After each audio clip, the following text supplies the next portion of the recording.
Hi, this is our Absurdism project, and this is Hayden. She's our drawer. Hi, I'm Megan, and I will be your voice.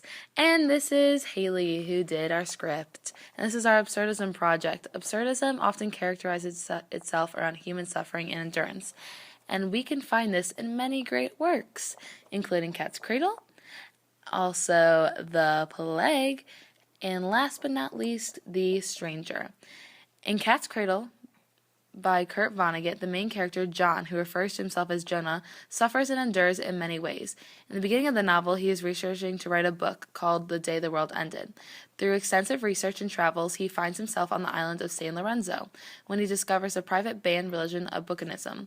Bucanism is everywhere on the island and does not appear to practice anything negative, however, it is banned. We Botanists believe that it is impossible to be soul with another person without loving the person, provided the feet of both persons are clean and nicely tended. Vonnegut 158. Because it is outlawed, its followers on the island have to hide their practice through suffering, living in fear that they may be caught. An example of endurance through absurdism is when Jonah accepts his role as president of San Lorenzo. He did not want to do this at first, nor did he see himself as a point in it. He did not have a faith in himself. Someone else could do it, right? Life was not certain for Jonah or anyone else on the planet with Ice 9 in existence. Jonah thought that there may have been someone better for the role, but he endured. He went from me, president, I gasped, Vonnegut 197, to inwardly I agreed to becoming the next president of San Lorenzo, Vonnegut 202. Although still leery, he accepted. Another instance of suffering involving a chemical creation existing Cat's Cradle called Ice 9. That, when mixed with water, had an extreme freezing effect. Ice 9 was a reason for a lot of suffering that occurred in Cat's Cradle, including the lives of the Honecker family and the death of their father. Often a creation like this would be used to help the world advance, but through absurdism it did the opposite. Ice 9 eventually is thrown into the ocean where it freezes and causes the end of the world. This represented absurdism because, after all, we all die in the end, right?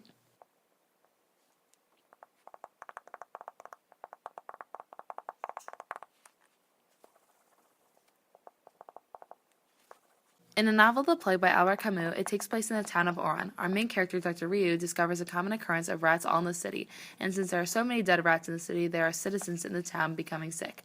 And eventually people start dying because of the unknown illness that is eventually discovered as the plague. It comes to this: like all of us who have not yet died of the plague, he fully realizes that his freedom and his life may be snatched from him at any moment. But since he, personally, has learned that it is to live in a state of constant fear, he finds it normal that others should know what this state is. Camus 199. Throughout the novel, we discover how there are two different people in the plague. There are the people who help, and there are the people who take advantage of others. Rambert, as we discover, was visiting the town of Oran and got stuck in the town's madness, and instead of escaping to be with his lover in Paris, he stayed and helped the town of Oran get over the tragic illness. There was a moment's silence before the reply came. Certainly, Rambert. Thanks. Camus 164. The plague was finally overcome through the help and many efforts of Dr. Ryu and Rambert and Tarot. After fighting for the lives of others, Tarot fights for his own life when he gets sick with the plague. He sadly dies, along with the death of Tarot, adds the death of Dr. Rioux wife as well. At this point, Dr. Rioux doesn't really understand what he did to deserve the unfortunate news. He did everything right. At this point, what's even the point? In the novel The Stranger by Albert Camus, Marisol, the main character, is very plain. For example, Marisol was offered a promotion by his boss. The promotion was to have Marisol go to Paris and supervise the company down there. Marisol's response was that he simply just didn't care, that it didn't matter to him.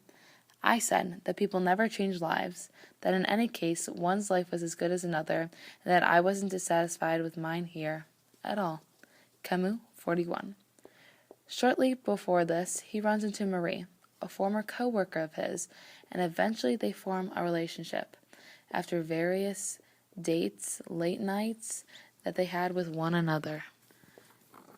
After being invited to the beach house by Marisol's friend Raymond, Raymond lives in Marisol's apartment complex and has many enemies for abusing his girlfriend and his dog.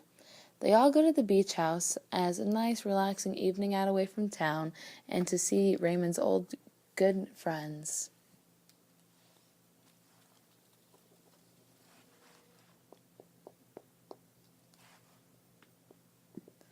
But as they very soon discover, they were followed by two Arabs.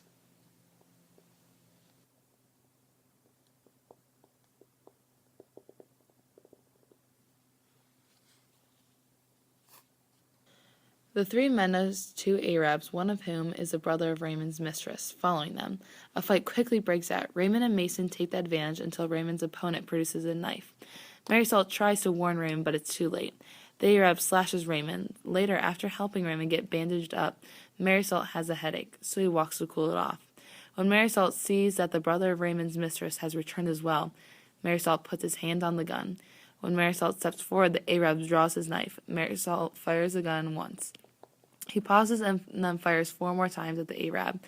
Marisol has killed the Arab. Marisol goes to jail and at first is content and doesn't mind it because, remember, not a lot bothers him.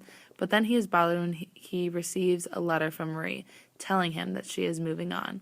It was only after Marie's first and last visit that it all started. From the day I got her letter, she told me she could no longer be allowed to come. She wasn't my wife. From that day on, I felt that I was at home in my cell and that my life was coming to a standstill there. Camus, 72. He realizes now how much of his life that he is missing out on, and how much of it he wants to get out. It was finally decided by the court that at his final trial that he was condemned to death, and that for all his actions, and that would be his punishment. Finding it so much like myself, so like a brother, really, I felt that I had been unhappy, and now I was happy again. Camus, 1, 2, 3.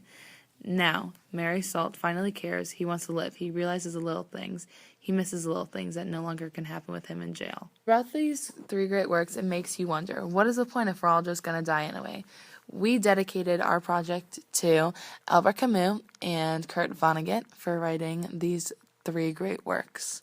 Thank you for watching, and goodbye. See ya.